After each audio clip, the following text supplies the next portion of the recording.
Is this my chair? Hello, one and all. It is good to be with you all here this morning. If you could just put the title slide up for me, please, that would be lovely. I want to talk this morning about how to overcome. And I know that kind of sounds a bit like one of those self-help books that you can get, don't you? How to win at life. How to gain that job you've always wanted. How to be successful.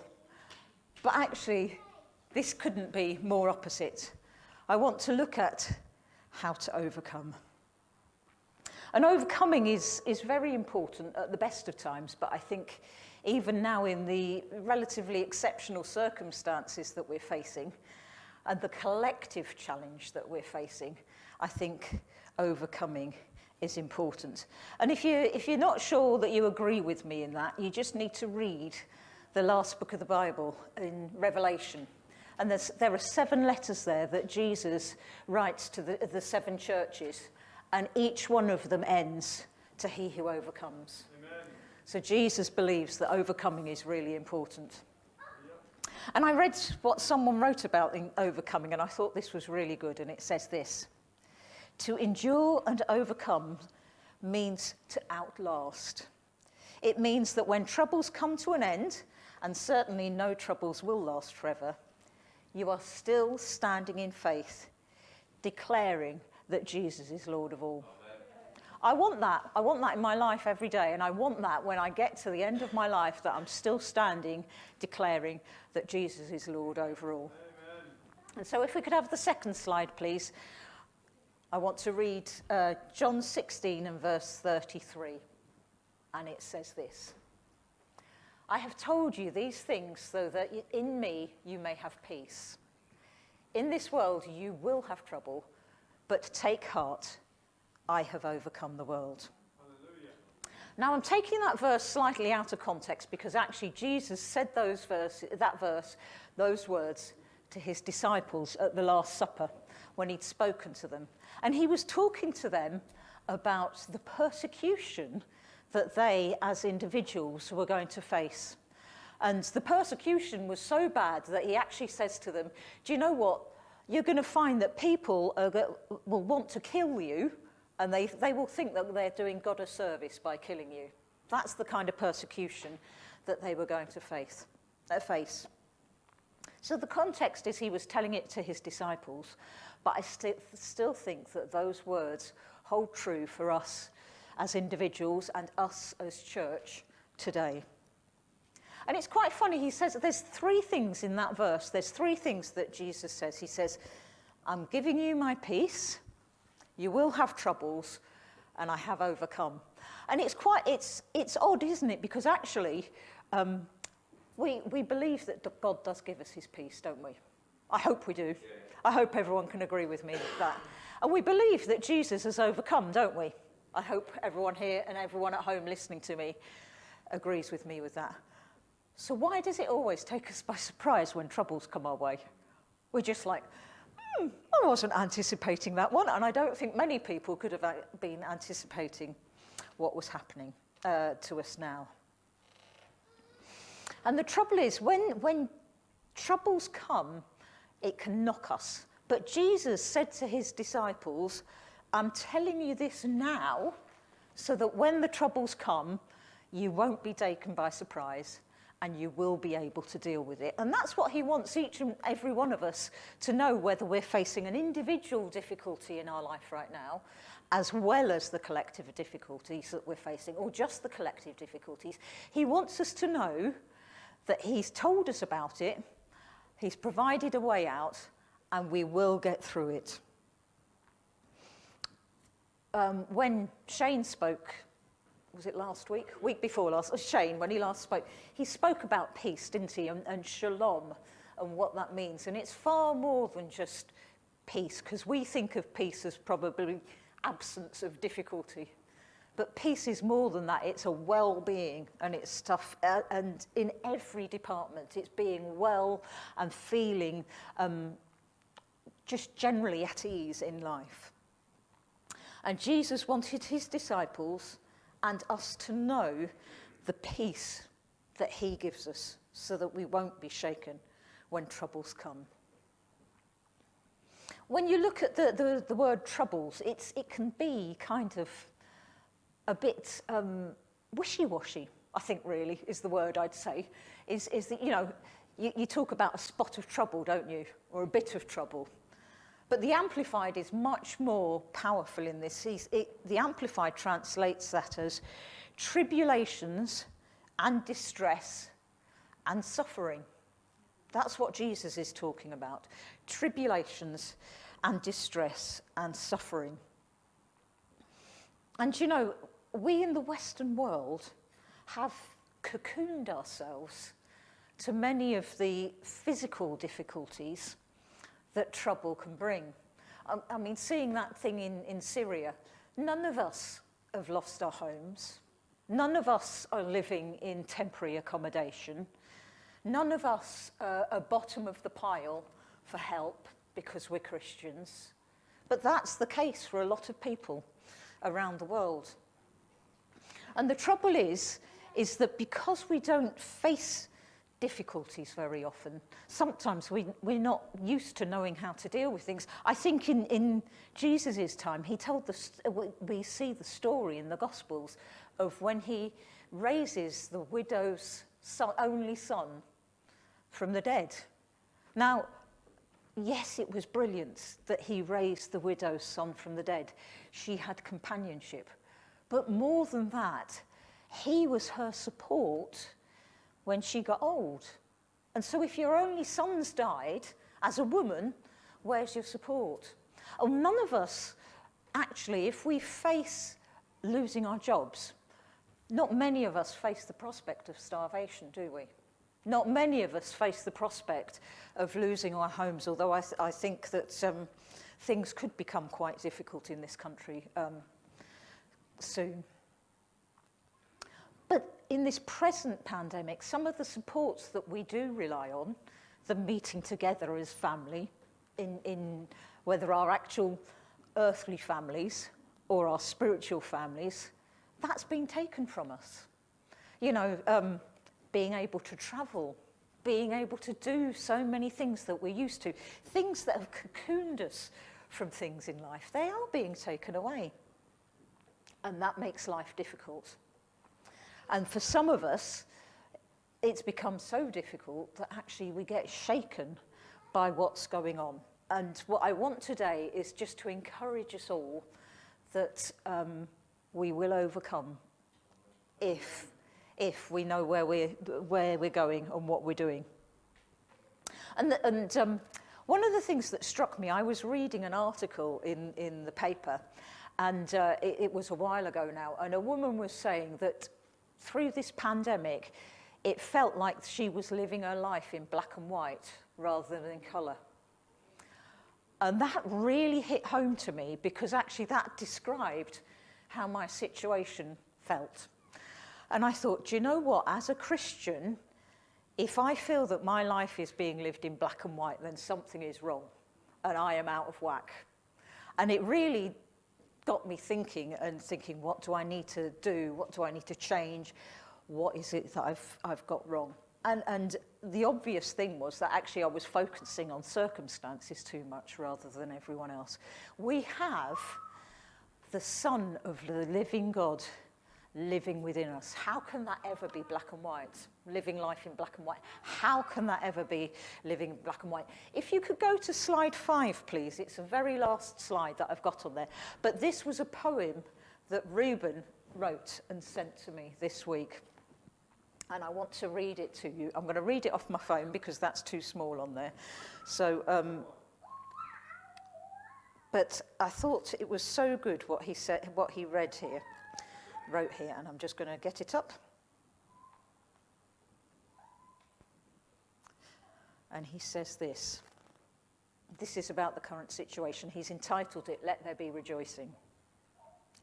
In every day that dawns, let there be rejoicing. In every season that springs, let there be rejoicing. In the city of God, let there be rejoicing. The Lord is in the midst of his people. With God on our side, we shall fear no evil. Though the sky may fall around us, the earth may tremble and crumble, still nothing will remove his steadfast love. And this is the bit that got me. No longer will you say, hope is on the horizon, light is at the end of the tunnel, for our hope is already in our midst. We have the light of the world with us. Amen. Do not give up, beloved, or lose heart. It is the Lord's good will that we rejoice in him.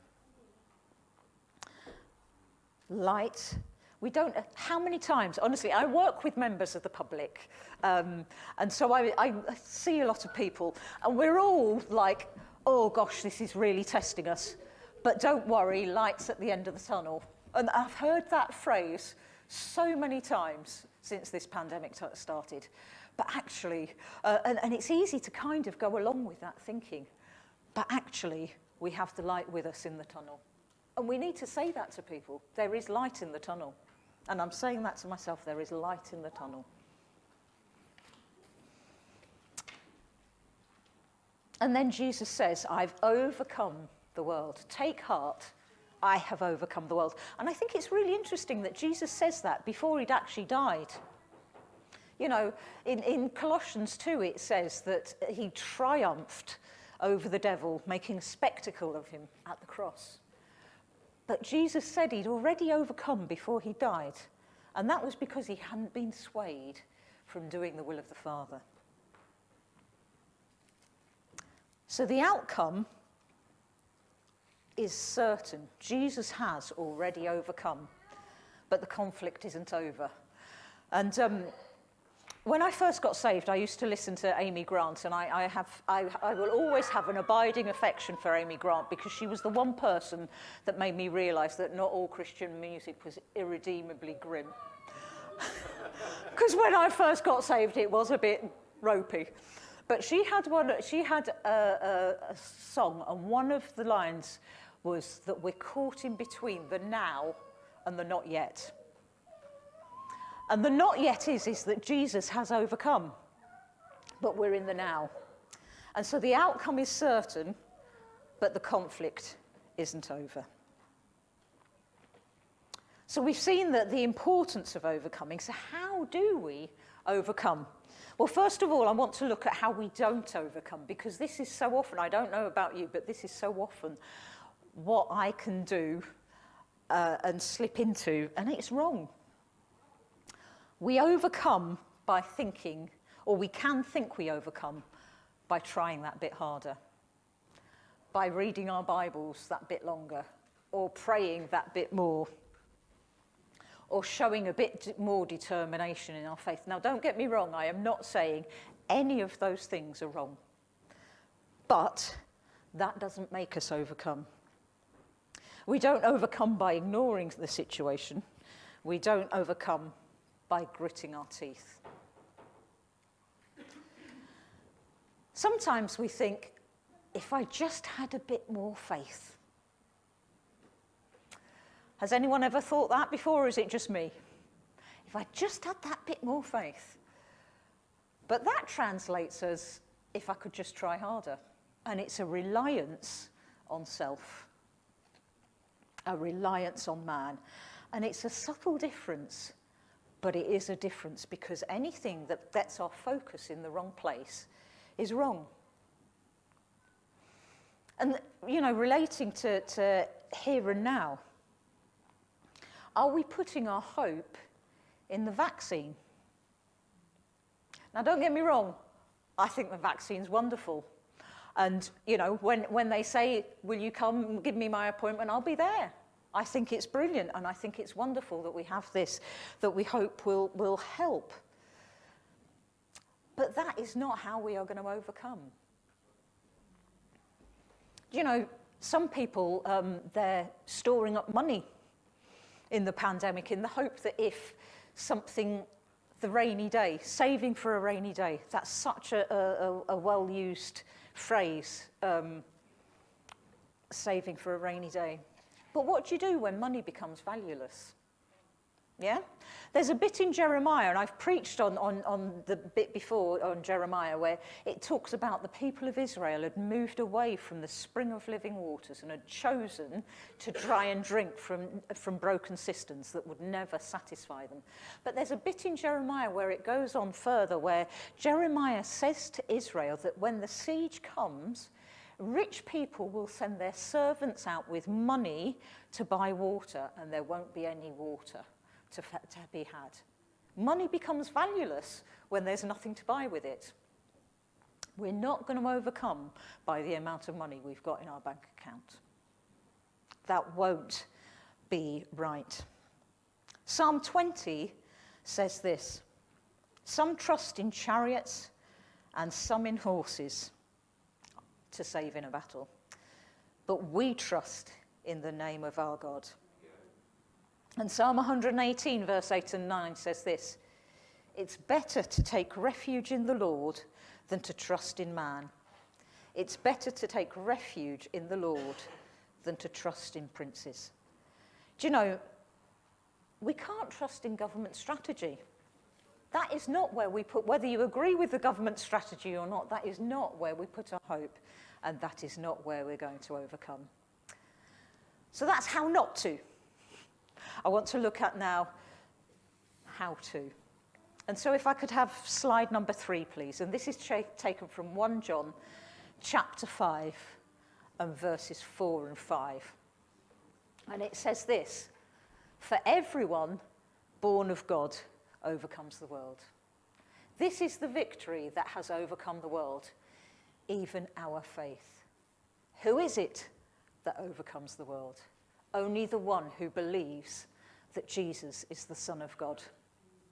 3 times John says in that few bits about overcoming. It's really interesting because when I started looking about overcoming, I thought there would be tons of references in the Bible to it.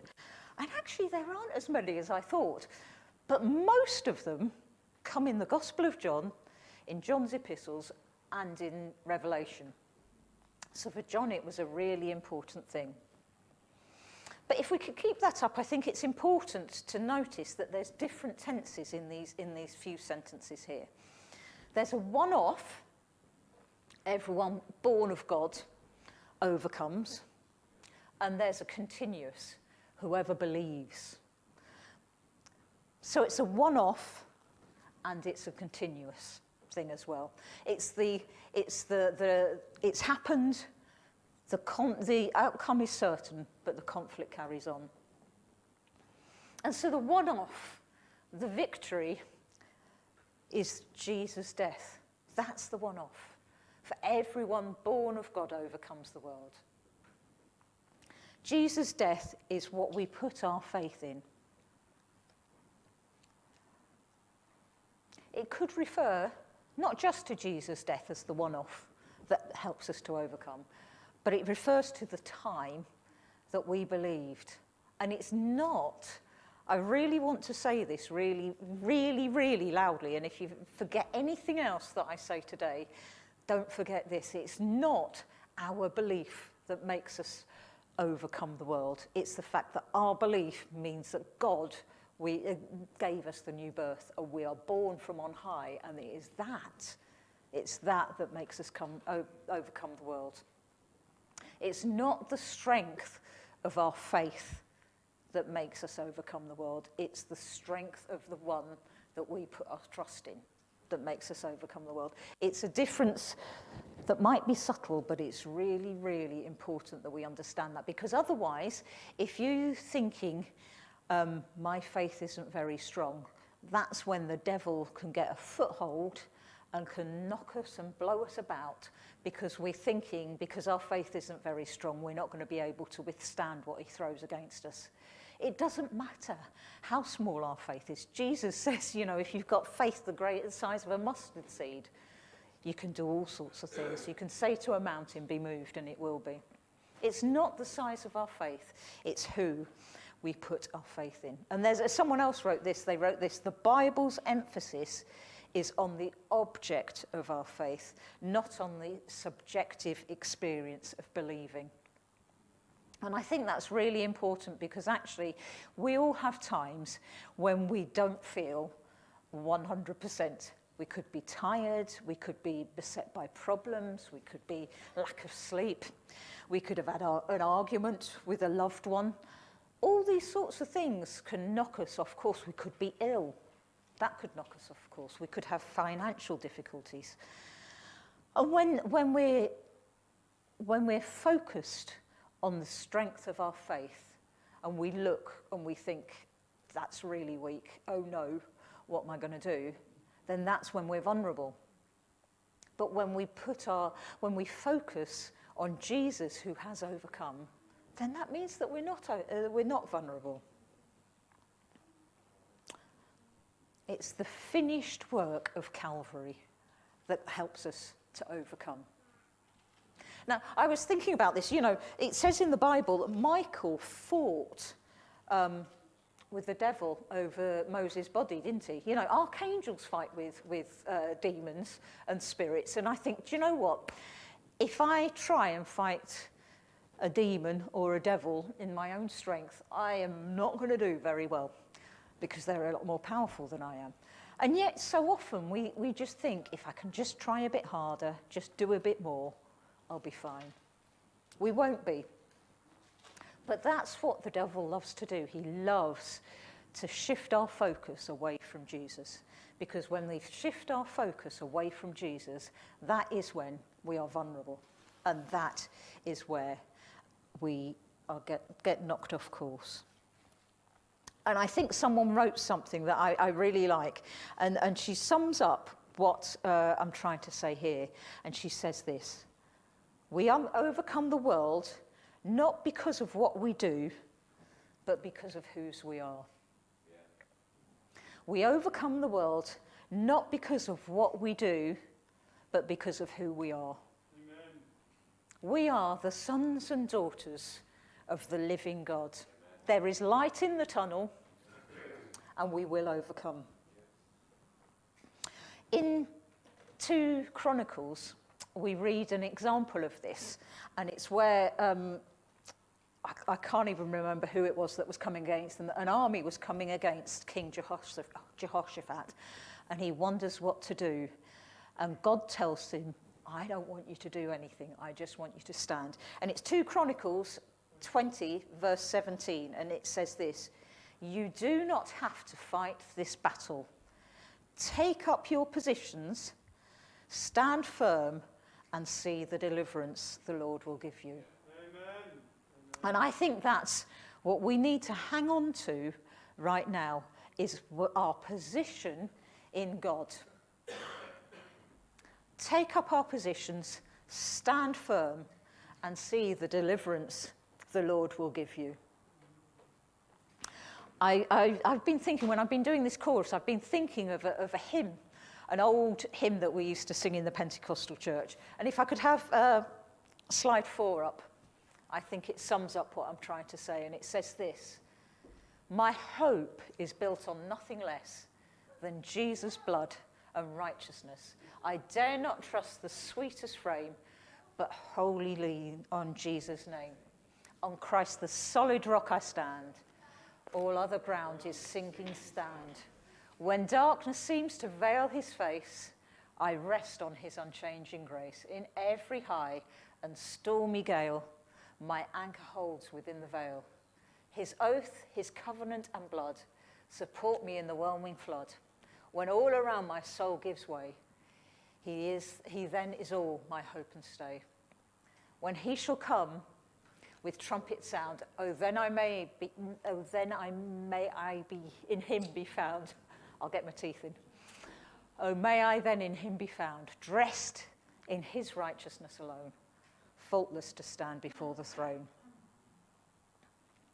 I like that. On Christ the solid rock I stand.